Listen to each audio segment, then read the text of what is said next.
ಹೊನ್ನಾವರದ ಶರಾವತಿ ನದಿ ಹಾಗೂ ಅರಬ್ಬಿ ಸಮುದ್ರದ ತಟದಲ್ಲಿರುವ ತೊಪ್ಪಲಕೇರಿ ಹೆಗಡೆಹಿತ್ಲು ದಂಡೆಗೆ ಹಾಕಿರುವ ತಡೆಗೋಡೆ ಸಂಪೂರ್ಣ ಹಾಳಾಗಿದ್ದು, ಕೂಡಲೇ ತಡೆಗೋಡೆ ನಿರ್ಮಿಸಿ ನಿವಾಸಿಗಳಿಗೆ ಶಾಶ್ವತ ಪರಿಹಾರ ಕಲ್ಪಿಸಿಕೊಡುವಂತೆ ಜಿಲ್ಲಾ ಉಸ್ತುವಾರಿ ಸಚಿವ ಮಂಕಳ ವೈದ್ಯರಿಗೆ ಮನವಿ ಸಲ್ಲಿಸಿದ್ದಾರೆ.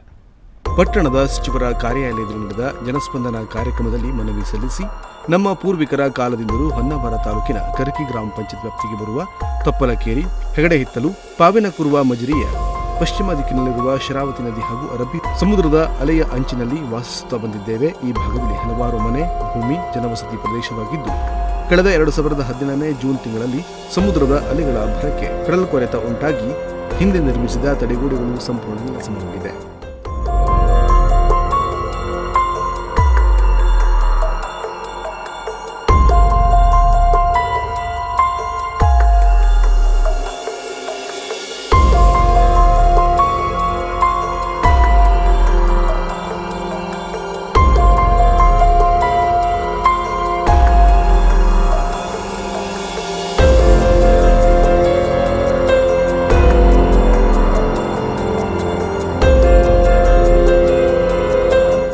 ಸಮುದ್ರ ಹಾಗೂ ನದಿಯ ನೀರು ಉಕ್ಕಿ ಹರಿಯುವುದರಿಂದ ಭೂಮಿ, ಮನೆ, ಬಾವಿಗಳು ಕುಸಿದಿರುತ್ತದೆ. ಬಾವಿಯ ನೀರು ಸದಾ ಹಾಳಾಗಿ ಕುಡಿಯಲು ಸಹ ಆಗದೇ ಇರುವ ಪರಿಸ್ಥಿತಿ ಇದೆ. ಅಲ್ಲಿಂದ ಈವರೆಗೆ ಕ್ಷೇತ್ರದ ಎಲ್ಲಾ ಅಧಿಕಾರಿಗಳು, ಜನಪ್ರತಿನಿಧಿಗಳು ಸ್ಥಳಕ್ಕೆ ಭೇಟಿ ನೀಡಿ ಕೂಡಲೇ ಕ್ರಮ ಕೈಗೊಳ್ಳುವ ಭರವಸೆ ನೀಡಿದ್ದರು.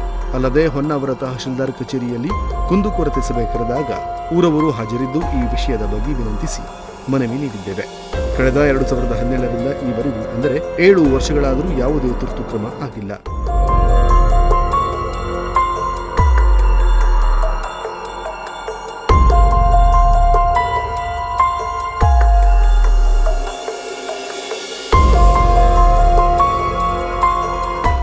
ಈ ಭಾಗದ ಜನರು ಹಗಲು ರಾತ್ರಿ ಜೀವ ಭಯದಲ್ಲೇ ಕಾಲ ಕಳೆಯುವ ಪರಿಸ್ಥಿತಿ ನಿರ್ಮಾಣವಾಗಿದೆ. ತಡೆಗೋಡೆ ಈಗ ಸಂಪೂರ್ಣ ನೆಲಸಮವಾಗಿದ್ದು, ಸದ್ಯದಲ್ಲಿಯೇ ಮನೆ, ಭೂಮಿ ಕಳೆದುಕೊಂಡು ನಿರ್ಗತಿಕರಾಗಬೇಕಾದ ಪರಿಸ್ಥಿತಿ ಬಂದೊದಗಿದೆ. ಇಲ್ಲಿಯವರೆಗೂ ಯಾರೊಬ್ಬರೂ ಸಹ ನಮ್ಮ ಸಮಸ್ಯೆಗಳಿಗೆ ಶಾಶ್ವತವಾಗಿ ಸ್ಪಂದಿಸಿಲ್ಲ ಎಂದು ಗ್ರಾಮಸ್ಥರು ಸಚಿವರ ಬಳಿ ಅಳಲು ತೋಡಿಕೊಂಡರು.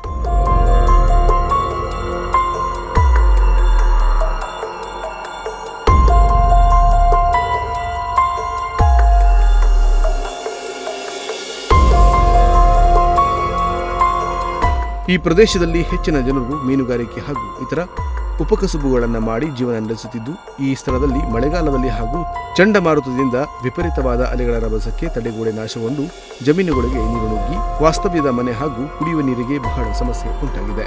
ಈ ಕಡಲ ಕೊರೆತವನ್ನ ಪರಿಶೀಲಿಸಿ ಸಂಬಂಧಪಟ್ಟ ಅಧಿಕಾರಿಗಳಿಗೆ ಸೂಚನೆಗಳನ್ನು ನೀಡಿ ಸಮಸ್ಯೆಗೆ ಶಾಶ್ವತ ಪರಿಹಾರವನ್ನು ಒದಗಿಸಿಕೊಡಬೇಕೆಂದು ಮನವಿ ಸಲ್ಲಿಸಿದರು. ಈ ಕುರಿತು ಕರ್ಕಿ ಗ್ರಾಮ ಪಂಚಾಯತ್ ಸದಸ್ಯ ಹರಿಶ್ಚಂದ್ರ ನಾಯ್ಕ್, ಸ್ಥಳೀಯರಾದ ಸಣತಮ್ಮ ನಾಯ್ಕ್ ಮಾತನಾಡಿ, ಕರ್ಕಿ ಗ್ರಾಮ ಪಂಚಾಯತ್ ವ್ಯಾಪ್ತಿಯಲ್ಲಿ ಶರಾವತಿ, ಬಡಗಣಿ ನದಿಯ ಸಂಗಮ ಪ್ರದೇಶದಲ್ಲಿ ತಡೆಗೋಡೆ ಕುಸಿದು ಹಾನಿಯಾಗುವ ಕುರಿತು ಬಹಳ ದಿನಗಳಿಂದ ಬೇರೆ ಬೇರೆ ಸರ್ಕಾರ ಬಂದಾಗ ಮನವಿಯನ್ನು ನೀಡುತ್ತಾ ಬಂದಿದ್ದೇವೆ. ಈ ಬಗ್ಗೆ ಅನೇಕ ಹೋರಾಟ ನಡೆಸಿದರೂ ಪ್ರಯೋಜನವಾಗಿಲ್ಲ. ಸದಸ್ಯ ಜೊತೆಗೆ ನಮ್ಮ ಕಮಲಾಕರ ಮುಕ್ರಿಯವರು, ಅವರು ಕೂಡ ಕರ್ಕಿ ಗ್ರಾಮ ಪಂಚಾಯತ್ ನಮ್ಮ ಭಾಗದ ಸದಸ್ಯರು, ಆಮೇಲೆ ಸುಮತಿ ನಾಯ್ಕ್, ಹಾಗೆ ಊರಿನ ಎಲ್ಲ ಹಿರಿಯರು ಸೇರಿ ಭಾಳ ವರ್ಷದಿಂದ ನಾವು ಈ ಸಮಸ್ಯೆ ಕುರಿತು ಹೋರಾಡ್ತಾ ಇದ್ವಿ.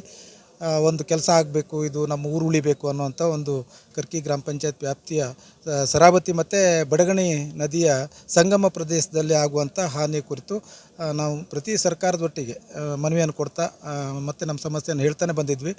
ಆದರೆ ಇಷ್ಟು ಸಕಾರಾತ್ಮಕವಾಗಿ ನಮಗೆ ಸ್ಪಂದನೆ ಸಿಕ್ಕಿರಲಿಲ್ಲ. ಹಿಂದಿನ ಒಂದು ಜನಸ್ಪಂದನ, ಈ ಹಿಂದಿನ ವರ್ಷದಲ್ಲಿ ಜನಸ್ಪಂದನ ಕಾರ್ಯಕ್ರಮಕ್ಕೆ ಕೂಡ ನಾವು ಬಂದು ಒಂದು ಮನವಿಯನ್ನು ಸರ್ ಕೊಟ್ಟಿದ್ವಿ, ಮಾಡ್ತೇವೆ ಅಂತ ಭರವಸೆ ಕೊಟ್ಟಿದ್ದರು.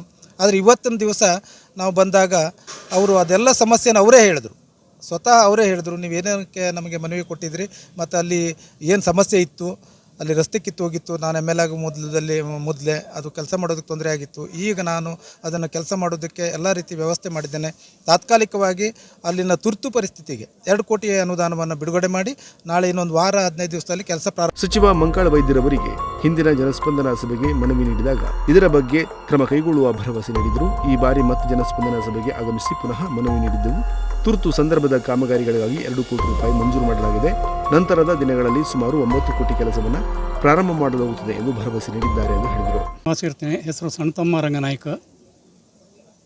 ನಾನು ಪೂರ್ವಜರ ಕಾಲದಿಂದಲೂ ತೊಪ್ಪಲಕೇರಿಯಲ್ಲಿ ವಾಸಿಸುತ್ತಿದ್ದು, ಈಗ ಕಳೆದ 7 ವರ್ಷದಿಂದ ನಮ್ಮ ನದಿಯ ದಡದಲ್ಲಿರ್ತಕ್ಕಂಥ ಅರಬ್ಬಿ ಸಮುದ್ರದ ತಡೆಗೋಡೆಗಳು ಬಿದ್ದು ಸರ್ವನಾಶ ಆಗಿದೆ. ಈಗ ಅದರ ಬಗ್ಗೆ ನಾವು ಅನೇಕ ಹೋರಾಟಗಳನ್ನು ಸಹ ಮಾಡಿದ್ದೇವೆ. ಮನವಿಗಳನ್ನು ಕೊಟ್ಟಿದ್ದೇವೆ. ಆದರೂ ಸಹಿತ ಈವರೆಗೆ ಯಾವುದೇ ಚಿಕ್ಕ ಕೆಲಸನೂ ಆಗಲಿಲ್ಲಾಗಿತ್ತು. ಈಗ ಮಾನ್ಯ ನಮ್ಮ ಶ್ರೀ ಮಂಕಾಳ ವೈದ್ಯರು, ಜಿಲ್ಲಾ ಉಸ್ತುವಾರಿ ಸಚಿವರು ಮತ್ತು ಬಂದರು ಇಲಾಖೆ ಮಂತ್ರಿಯವರಿಗೆ ನಾವು ಇವತ್ತು ಮನವಿ ಕೊಟ್ಟಿದ್ದೇವೆ. ಅವರಿಗೆ ಏನು ಹೇಳಿದ್ದಾರೆ ಅಂತ ಕೇಳಿದರೆ, ಸದ್ಯಕ್ಕೆ 2 ಕೋಟಿ ಆಗುವಷ್ಟು ಹಣವನ್ನು ಬಿಡುಗಡೆಗೊಳಿಸಿ ಅದರ ಕೆಲಸವನ್ನು ಸದ್ಯದಲ್ಲೇ ಮಾಡಿಸ್ಕೊಡ್ತೇನೆ ಅಂತ ಹೇಳಿದ್ದಾರೆ. ಅವರಿಗೆ ನಾನು ಕೃತಜ್ಞತೆಯನ್ನು ಸಲ್ಲಿಸುತ್ತೇನೆ. ಈ ವೇಳೆ ಗ್ರಾಮ ಪಂಚಾಯತ್ ಸದಸ್ಯ ಕಮಲಾಕರ ಮುಕ್ರಿ, ಸ್ಥಳೀಯರಾದ ಸುಮತಿ ನಾಯ್ಕ್, ಸುನಿಲ್ ವರ್ಗೀಸ್, ಮೋಹನ್ ನಾಯ್ಕ್, ಗಜಾನನ್ ನಾಯ್ಕ್, ಶಂಕರ್ ನಾಯ್ಕ್, ಮಾದೇವ್ ನಾಯ್ಕ್, ನಾಗಪ್ಪ ನಾಯ್ಕ್ ಇತರರು ಉಪಸ್ಥಿತರಿದ್ದರು. ನಾಗರಾಜ ನಾಯ್ಕ್, ನುಡಿಸಿರಿ ನ್ಯೂಸ್, ಹೊನ್ನಾವರ.